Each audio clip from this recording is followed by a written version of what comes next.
СДС да го осуди и исклучи од Централниот одбор Филип Андов Сокол, од затворот Шутка направил хотел, тешки криминалци излегувале кога сакаат.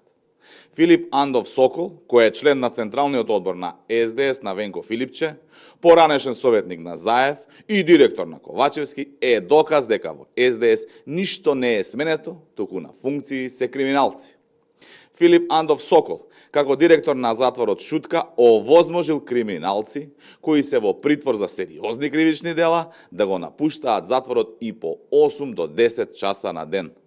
Криминалците кои Филип Андов Сокол ги пуштал во ниту еден случај не смееле да го напуштат притворскиот затвор. Овие криминалци биле изнесувани од затворот од страна на униформирани лица, кои тајно ги транспортирале до местото до кое тие сакале, со службени возила и службени ресурси. Со Филип Андов Сокол државата буквално работела за криминалци. Доколку СДС не излезе јавно да се извини, да го разреши Сокол и да го осуди, ќе покажа дека ништо не се смениле, ниту имаат сила да сменат.